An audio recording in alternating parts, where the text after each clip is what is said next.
Um, I'm bored. I just want to do a stream. Um, you know, 2 or 3 weeks ago, there was all this talk on social media about the Barbie movie and Oppenheimer. And, like, I can just tell you this right now. If there is a topic or a movie that is talked about on social media constantly, that is an instant red flag to just be like, you know what? I don't give a shit about that stuff, you know? So that's my lesson. I learned this from Joker. When Joker first came out a long time ago, there was like this big social media campaign about Joker, which had only one purpose in mind, and that is just to like, hey, we want you to see this movie. You know, there's no other purpose other than that. Like, I don't. What year was that movie out? What year was Joker released? Um, there was like a social media campaign for that movie for like 4 or 5 or 6 months. And I'm sorry, like, I mean, I'm just this random guy from 15 years ago, but like that whole campaign was totally ridiculous.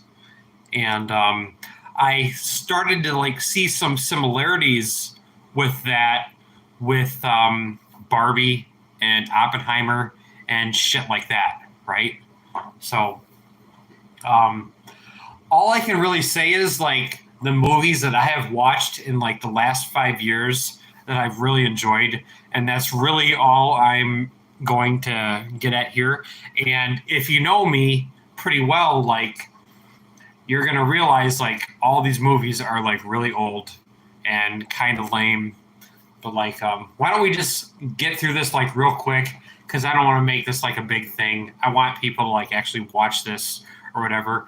So, gosh, I don't even really know where to begin. But like, so uh, I don't know how to preface like the movies that. So like 5 years ago, I deliberately never watched Barry Lyndon, which was like a Stanley Kubrick movie, forever, because like I would read on IMDb.com like this movie's boring and it's long and it's stupid, and then like when I finally went and watched it, it was like, wow, this is like something that's pretty cool. Like, this is something that's really unique, and I can't believe I didn't watch this sooner.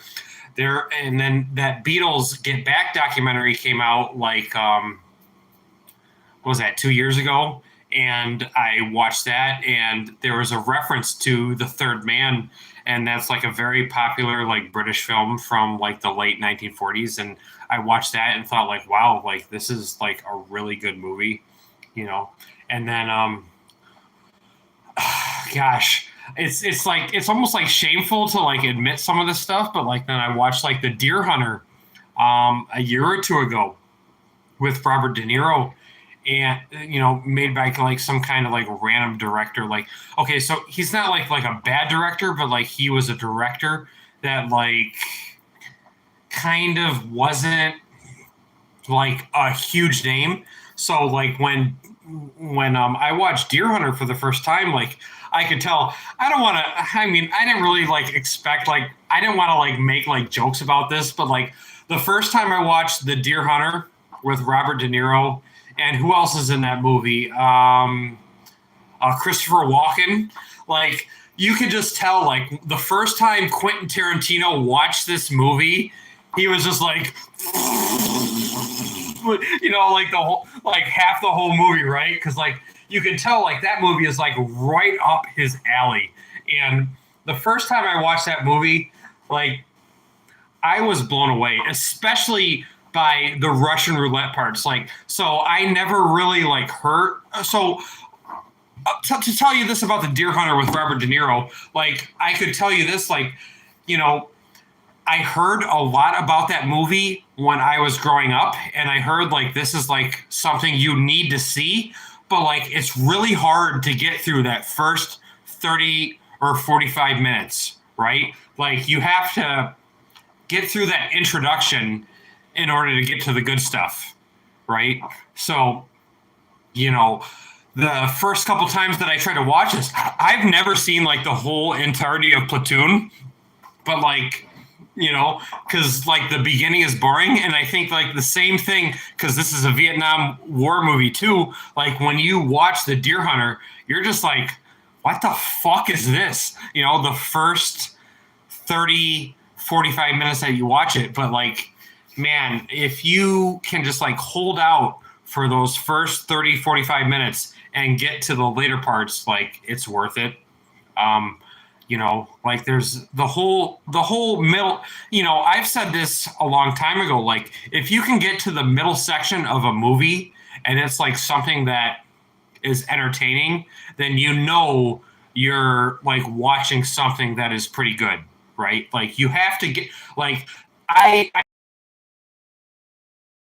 and realize like this isn't, you know, like you're watching something that's pretty decent, right? So um what other, so like I talked about Barry Lyndon, I talked about The Third Man, I talked about The Deer Hunter. What other so Once Upon a Time in America was another movie that I watched for the first time. Like I caught COVID like 2 years ago, and I decided to like spend COVID watching that movie because like I'll just tell you this right now, like Sergio Leone is like a really phenomenal director, kind of like Stanley Kubrick. Like I'm not going to say like they're, oh my god, they're the most awesome people ever, you know, like Sergio Leone and Stanley Kubrick, like they're definitely phenomenal directors, but at the same time, like you don't want to prop them up to be like the greatest of all time at the same time, you know. But like I'm really torn, like just to kind of get off on like a side, get off on like a different note here. Like Sergio Leone like made those westerns with Clint Eastwood, and then he made like some other like kind of silly, kind of crappy films a couple years later, and then his last film, I believe, was Once Upon a Time in America, which was like this Jewish gangster film set in New York City.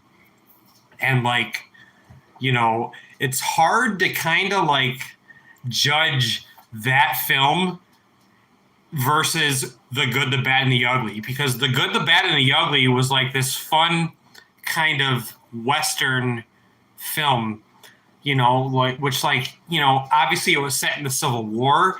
I highly recommend you guys to watch the Red Letter Media review of Good, the Bad, and the Ugly. I think it's very, very good. You know, Jay and who's the freaking guy that makes all those like really weird laughs? Rich? No, it's not Rich. I can't think of his name. I'm sorry, but like, you know, they did this review on Good, the Bad, and the Ugly, which I think was absolutely perfect. You know, go on Red Letter Media's channel and like watch that. But like, you know, to compare that to Once Upon a Time in America it's like, you know, it's like comparing apples to oranges. Like it's like super weird, right? Because I think Good, the Bad, and the Ugly was just trying to be like this fun kind of Western Civil War movie, but then Once Upon a Time in America was trying to be like this weird kind of like artsy like gangster film, you know, which he was kind of going in that direction when he made Once Upon a Time in the West, which had Charles Bronson, and it was like a revenge film, I guess. But like, you know, like I was thinking about this like a few days ago because Once Upon a Time in America is free on YouTube, you know, with ads, unfortunately. But like, I watched that whole movie and it's just like, you know, how do I compare this to the westerns that he did? You know, it's weird. So, what other movies have I seen? Like, I can just say this about The Third Man. You know, I kind of like had the idea in my head when I was watching that Beatles, what was it called? The Get Back documentary. Like, I had never seen The Third Man before. Like, I had heard about it, but like I had never seen it before. And once I had seen it, like I realized, like, this. So it was made by a bunch of British filmmakers, and it's like, once I had seen it, like you know what you're seeing, like the first time you watch it. Like, I can say the same thing about Barry Lyndon with Stanley Kubrick. Like, he went through a lot of adversity when he was making that film, and I totally get that because, like, if you're like in kind of a rough spot and you have all these people that you have to deal with, like, obviously it's really hard to go from point A to point B and finish your movie. Like, that's what Kubrick had to go through, and that's what, like, the people that made The Third Man had to go through. I don't know about The Deer Hunter. Like, The Deer Hunter, like, you had just like some weird kind of director that kind of like made that movie. What other movies have I seen in the last 5 years that was just kind of like blown me away? Gosh, it's hard. It's hard. I think I mentioned them all, like Deer Hunter, Third Man, Third Man. What else is there? It's hard to. Barry Lyndon. Barry Lyndon was like one of those movies that was just like, I purposely like did not want to see that for like years and years because I read some things on the internet, and then when you finally go to watch it, you realize it's just like, wow, this is totally unlike what I read online, and like it's a total lie. Like, so again, I'm sorry for repeating myself, but like you go online, especially on some of these websites, and they're like, Barry Lyndon is boring and it's long and it's slow paced and it's stupid. But then when you finally watch it yourself, you realize like these people that said this are a bunch of fucking idiots. And like, I'm going to go back to this point right here. Once Upon a Time in America by. So that movie was on YouTube. That movie's been on YouTube for the past 3 or 4 weeks. And if you go and read the comments and sort by new, there are all these people that just fucking trash the movie and complain about the stupidest shit, which, it's obviously it's like, it's ridiculous, right? Like, all you have to do is be patient and watch the whole movie to get like the whole picture. But because you got these people who are on YouTube who are probably like little kids and they don't understand, like, okay, so I said this in like a community post, but I'm just going to say this again about Once Upon a Time in America because I watched it for the first time in like a couple years because it was free on YouTube. And these people, if you go like search for it right now, Once Upon a Time in America, it's a Sergio Leone film. He's the guy that made Good, the Bad, and the Ugly, Fistful of Dollars for a few dollars more. If you sort by new in the comments section, they're all like, well, what the hell is going on with this scene? Or why is this scene so long? Or why is this so annoying? And it's just like, so no, what I really am trying to get at is like, they complain about the scenes that are obviously like very uncomfortable. And I hate to break it to you guys that are like 15, 16 years old, but like there are scenes in a movie that are supposed to make you feel uncomfortable. And if like you can't understand that concept, then you're a fucking idiot. I don't know what to tell you. Like, so for example, in Once Upon a Time in America, there are at least 2 rape scenes that are very like not pleasing to like you're just like, what the fuck am I watching, right?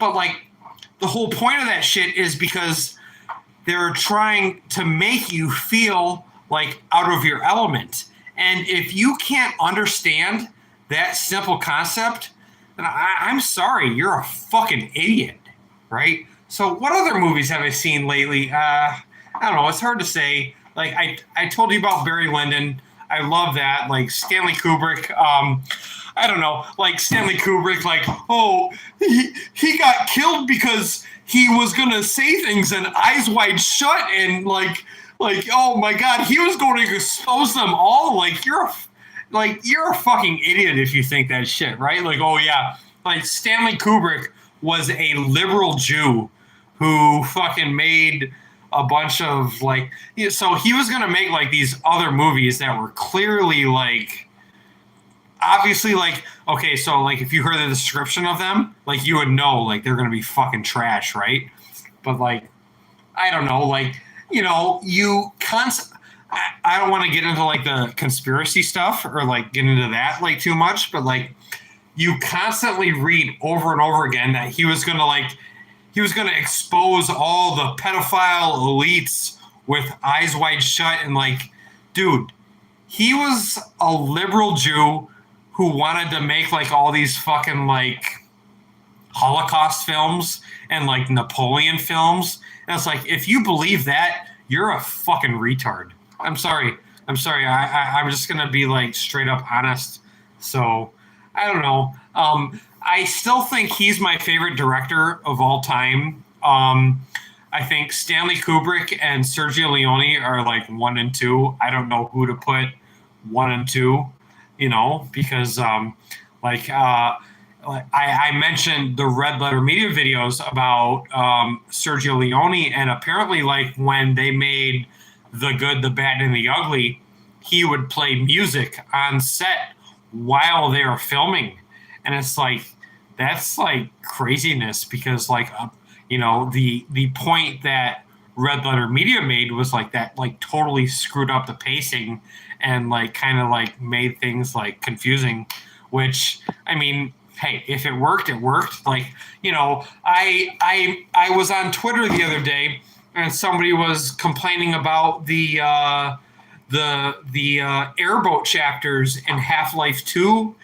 Like saying like it was just like it's stupid, it's boring, like it's very slow paced, but like at the same time, like when you're 15, 16, 17 years old, you do not care about the pace, right? Like if the content is there, if like the movie or the game is good enough, you don't give a fucking shit about the pace or if the pace is too slow. You know what I mean? So like I don't know. I think I'm going to end it there. I'm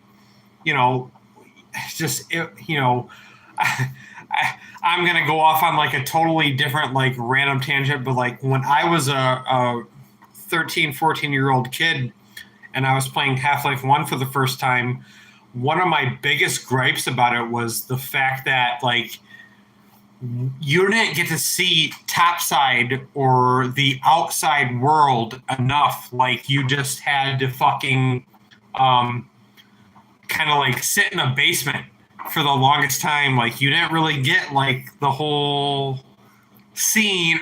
Yeah, I mean, obviously you went topside eventually, and that made it like that much more rewarding. But at the same time, like it wasn't very rewarding to just be fucking like sitting in a basement. But like, I don't know. I was like a weird 14, 15-year-old kid at the time. I've told you the story before. Like one of the guys that I met when I was like 14 years old gifted me a Half-Life CD key, and like, that forever changed my life. But like, I don't really know where I'm going with this, like about movies and stuff like that. Like, there's really no, all I can say is like The Third Man was a movie that really changed my perspective because that was made, I want to say in the late 1940s. And it was a movie made by British people, and it was set in Austria. And there's obviously like, I don't know where the actors came from or anything like that, but like, I heard the name of that movie in that stupid Beatles documentary, and it's just like, wow. I know I have heard that movie before, but I had never seen it before, so I want to go watch it now. So I would highly recommend that movie. I would highly recommend Barry Lyndon. I would highly recommend The Deer Hunter. I would also highly recommend Zulu. I've worked with some weird people before. So there's this weird like movie with Michael Caine called Zulu. That was like film. It's about like some war between like the British Army and like these African like tribal people in the I want to say the late 1700s. There's also a movie called They Might Call Me Trinity. So I obviously watched all the Clint Eastwood westerns. I watched all the John Wayne westerns, but there's like, I think there were more Italian movies made at that time. I think there were, again, I don't know what all of them were called. One of them was called They Call Me Trinity, and there's like this brilliant opening scene where he comes out of the desert and he eats this like huge plate of beans, and it's hilarious. It's one of the funniest things I've ever seen. That is something you need to see. What other movies can I tell you that I have seen? I told you about Deer Hunter. That's a really depressing movie. Like, you probably need to like go into that with a grain of salt. What other old movies have I seen? It's hard to say because I'm doing this off the cuff, right? So I said a bunch right there. All I can say is, new movies these days kind of suck. There's not much we can do about it. I'm going to end where we started at the beginning of this live stream. Like, there's clearly like some kind of social media campaign that is the reason why like movies today are popular and big. Like, you have to do something like that in order for your movie to be even seen. And like, I feel like back in the day, like all you had to do was like make something that is good enough and people will care about it and watch it. So, which again, that relates to YouTube 10, 15 years ago. So I don't know. I should have like made like a list of like all the good movies. I named a bunch of them, but like, I've seen, God, I don't even want to tell you like some of the movies that I've seen because like I'm too embarrassed to like talk about it. Like movies from the 60s, 70s, and 80s. All I can say is those movies are clearly better than the ones you see today. Even the 90s and the 2000s, like, the ones you see today, like, there's something going on where like they have to make all these movies 2.5 hours or more. And like, that's totally freaking ridiculous. Like, what happened to the cutting room floor? Like back in the old days, 5, 10, 15, 20 years ago, you would absolutely like cut a percentage of that movie out of your movie and then like put it in like some fucking DVD, like deleted scenes kind of like package.